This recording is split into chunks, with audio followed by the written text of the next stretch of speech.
Hello everyone, welcome back to my channel Harshita Education. Today we are going to continue chapter 3 Our Changing Earth from class 7th Geography NCERT syllabus semester 1.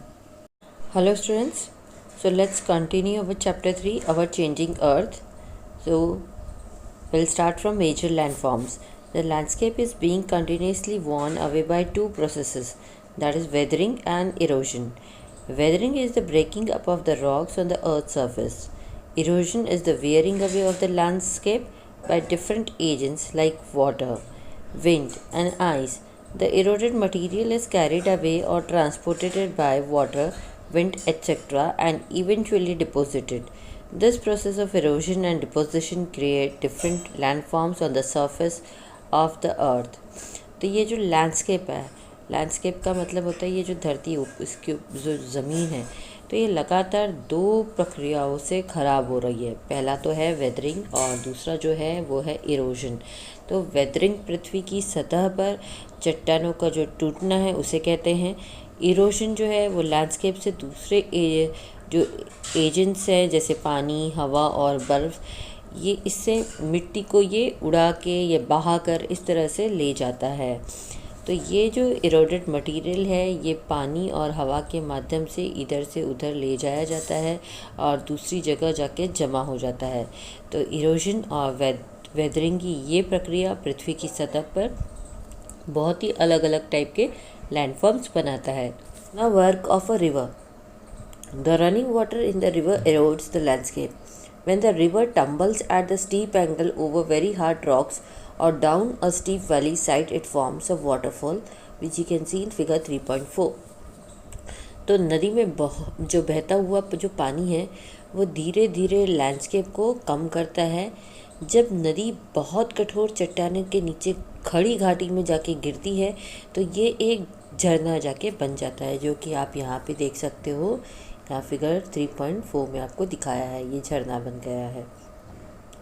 As the river enters the plain, it twists and turns, forming large bends known as minders. तो जैसे ही नदी जो है वो मैदान में प्रवेश करती है, प्लेन में प्रवेश करती है, मुड़ जाती है और एक बड़ा सा मोड़ बनाती है जिसे हम मिंडर्स के रूप में जानते हैं। Now due to continuous erosion and deposition along the sides of the minder, the ends of the minder loop come closer and closer. In due course of time, the minder loop cuts off from the river and forms a cut-off lake, also called an oxbow lake. At times, the river overflows its banks. This leads to the flooding of the neighboring areas. As it floods, it deposits layers of fine soil and other material called sediments along its banks. This leads to the formation of a flat, fertile plain. The raised banks are called levees. As the river approaches the sea, the speed of the flowing water decreases and river begins to break up into a number of streams called distributaries. The river becomes so slow that it begins to deposit its load. Each distributary forms its own mouth. The collection of sediments from all the mouths forms a delta. तो जो मिंडर के किनारों के साथ निरंतर erosion और deposition के कारण मिंडर जो है वो लूप के किनारे काफ़ी पास आ जाते हैं। इतने समय में मिंडर्स लूप जो है वो नदी से कट जाता है और कट ऑफ लेक बन जाता है, जिसे हम ऑक्सबो लेक भी कहा जाता है। तो यहाँ पे आप देखो, ये आपको ऑक्सबो लेक दिखाया। ऑक्सबो लेक क्यों? क्योंकि ऑक्स के बो के जैसा आपको दिख रहा है, इसीलिए इसे ऑक्सबो लेक कहा जाता है। तो कई बार नदी अपने किनारों पर बह जाती है, इससे पड़ोसी मतलब जो भी नेबरिंग जो एरियाज़ हैं वहाँ पे बाढ़ आ जाती है। तो जैसे ही यहाँ बाढ़ आती है, ये ऑक्सबो ठीक मिट्टी और ऐसी ही दूसरे मटेरियल्स की परतों को जमा करता है, जिसके किनारों मतलब इसके किनारों के साथ सेडिमेंट जो किनारों पे जो सेडिमेंट्स होते हैं वो आके जमा हो जाते हैं। तो इसकी वजह से एक फ्लैट फर्टाइल जो फ्लो प्लेन है वो बन जाता है। जो किनारे थोड़े से उठ जाते हैं यानी कि थोड़े से ऊपर के लेवल पे आ जाते हैं उसे लेविस कहा जाता है। जैसे ही नदी समुद्र की तरफ पहुंचती है, इसका बहाव कम हो जाता है और नदी कई धाराओं में यानी कि जो डिस्ट्रीब्यूटरीज़ है उसमें टूटने लगती है, जिसे हम बोलते हैं डिस्ट्रीब्यूटरीज़। तो नदी की जो गति है वो इतनी धीमी हो जाती है कि वो अपना पूरा भार जमा करने लगती है और इन सभी सेडिमेंट्स के कलेक्शन मिलकर डेल्टा का मुंह बना देते हैं।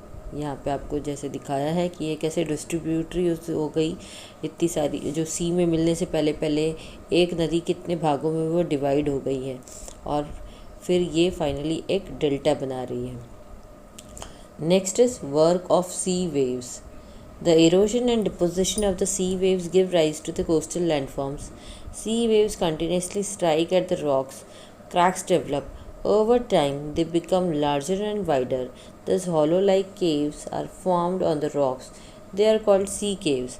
As these cavities become bigger and bigger, only the roof of the caves remain, thus forming sea arches. Further erosion breaks the roof and only walls are left. These wall-like features are called stacks. The steep rock coast rising almost vertically above the sea water is called sea cliff. The sea waves deposit sediments along the shores forming beaches. तो समुद्री लहरों की erosion और deposition के कारण coastal landforms बनते हैं। तो यहाँ पर चट्टानों पर लगातार समुद्री हमले होते रहते हैं और इसके कारण दरारें बनती हैं। जैसे जैसे समय जाता है ये दरारें और बड़ी हो जाती हैं और इसी वजह से इन चट्टानों में गुफाओं की तरह खोखले बन जाते हैं और इन्हें समुद्री गुफाएं कहा जाता है। चूँकि ये गुफाएं बड़ी और बड़ी होती जाती हैं, केवल गुफाओं की छत बची रह जाती है जिसे सी आर्चेस कहा जाता है। इसके बाद कटाव के कारण छत भी टूट जाती है और केवल दीवारें बच जाती हैं। इन बची हुई दीवारों को स्टैक्स कहा जाता है। जो ये स्टीप रॉक्स इस तरह समुद्र के ऊपर वर्टिकली खड़े हैं, इसे सी क्लिफ कहा जाता है। तो समुद्र की लहरें इस सेडिमेंट्स को समुद्र के किनारे बीच के फॉर्म में जमा करती हैं। तो यहाँ पे 3.7 फिगर में आप देख सकते हैं जो features made by sea waves, यानी कि समुद्री लहरों से जो चीज़ें बनाई जाती हैं। तो अभी हमने स्टैक के बारे में पढ़ा, सी आर्च यानी कि गुफा के बारे में पढ़ा, सी केव यानी गुफा के बारे में पढ़ा, सी आर्च यानी कि ऊपर की जो छत है उसके बारे में पढ़ा, स्टैक यानी कि वो जो सिर्फ एक चट्टान सी रह जाती है उसके बारे में पढ़ा। तो ये सारी चीज़ें सी वेव्स के कारण होते हैं। Now work of ice. Glaciers are rivers of ice which too erode the landscape by bulldozing soil and stones to expose the solid rock below. Glaciers carve out deep hollows there. As the ice melts, they get filled up with water and become beautiful lakes in the mountains. The material carried by the glaciers, such as rocks, big and small, sand and silt, gets deposited. These deposits form glaciers, moraines. तो glaciers बर्फ़ की नदियाँ हैं जो कि glacier के नीचे की ठोस चट्टान को बाहर निकालने के लिए मिट्टी और पत्थरों को बुलडोज द्वारा इस लैंडस्केप को मिटा देती है और ग्लेशियर्स के नीचे गहरी खोखले बनाती है। बर्फ़ के पिघलने से ये जो खोखले हैं ये पानी से भर जाते हैं और पहाड़ों में खूबसूरत झील बन जाते हैं।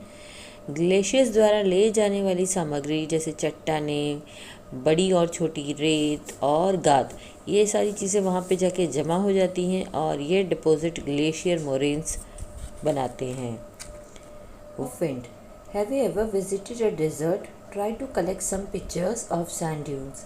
N active agent of erosion and deposition in the deserts is wind. In deserts you can see rocks in the shape of a mushroom, commonly called mushroom rocks.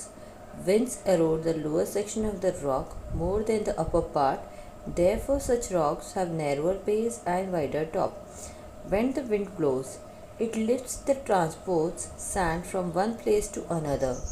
When it stops blowing, the sand falls and gets deposited in low hill-like structures.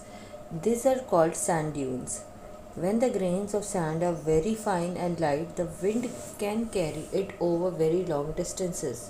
When such sand is deposited in large areas, it is called loess. Large deposit of loess is found in China. क्या आपने कभी भी एक रेगिस्तान का दौरा किया है? रेत के टीलों की कुछ तस्वीरें लेने की आप कोशिश करें जब भी आप रेगिस्तान जाते हैं। तो रेगिस्तान में कटाव और जमाव का एक एक्टिव एजेंट जो है वो हवा है। रेगिस्तान में आप एक मशरूम के आकार में चट्टान को देख सकते हैं, जिसे आमतौर पर मशरूम चट्टान कहा जाता है। तो ऊपरी हिस्से की तुलना में हवाएं चट्टान के निचले हिस्से को मिटा देती हैं, धीरे धीरे कम करती हैं। इसीलिए ऐसी चट्टानों में एकदम नैरो बेस और बड़े टॉप बन जाते हैं। जब हवा चलती है तो यह रेत को एक स्थान से दूसरे स्थान पर ले जाती है और ट्रांसपोर्ट करती है। जब ये रेत गिरना बंद कर देता है और छोटी पहाड़ी में जमा हो जाता है, तो इस तरह के स्ट्रक्चर्स को सैंड ड्यून्स कहा जाता है, जो कि आप 3.9 फिगर में देख सकते हैं। जब रेत के दाने बहुत बारीक यानी बहुत छोटे और हल्के होते हैं, तो हवा इसे बहुत लंबी दूरी तक ले जा सकती है। जब इस तरह के रेत को बड़े क्षेत्रों में जमा किया जाता है, तो इसे लुइस कहा जाता है। चीन में बड़ी मात्रा में इस तरह के लुइस पाए जाते हैं। So here we end our chapter. I hope आपको समझ आया। अगर समझ आया, अच्छा लगा तो सब्सक्राइब करिए मेरा channel Harshita education. Bye bye.